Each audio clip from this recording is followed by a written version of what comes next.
নমস্কার, আমি শরীর বাগচি। আপনারা দেখছেন আমার ভিডিও স্মিথ গাঙ্গুলির কথা। আজ এই সকালবেলায় আমি আপনাদের কাছে নিয়ে এসেছি আমার একটি পত্রিকা।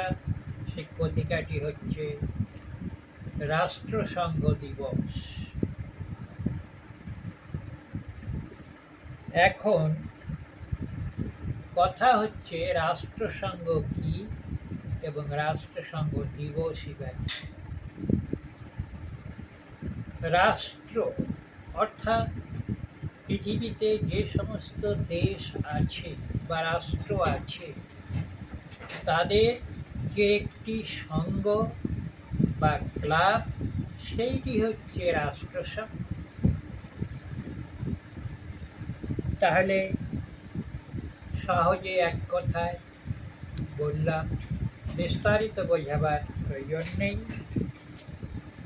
আর 24শে অক্টোবর পৃথিবীর ইতিহাসে একটি স্মরণীয় দিন, রাষ্ট্রসংঘ দিবস। এই রাষ্ট্রসংঘকে অন্য নামে বলা যায় জাতিসংঘ, জাতিপুঞ্জ, রাষ্ট্রপুঞ্জ ইত্যাদি নামে বলেও বোঝানো যায়। এখন কথা হচ্ছে 1945 খ্রিস্টাব্দের 24শে অক্টোবর তারিখে এই জাতিসংঘের সৃষ্টি হয়, অর্থাৎ জাতিসংঘের সূচনা হয়। জন্ম হয় তার বিশ্বের পটভূমিতে।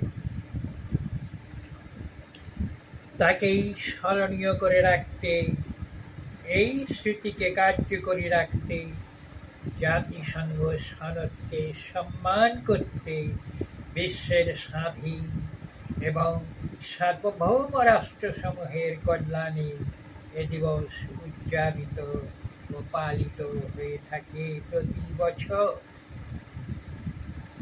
প্রথম বর্ষে অর্থাৎ 1945 খ্রিস্টাব্দের 24শে অক্টোবর পৃথিবীর মাত্র 51টি রাষ্ট্র বা 51টি দেশ রাষ্ট্রসংঘের এই সনদে স্বাক্ষর করে এবং একে কার্যকরী করে। এখনো পর্যন্ত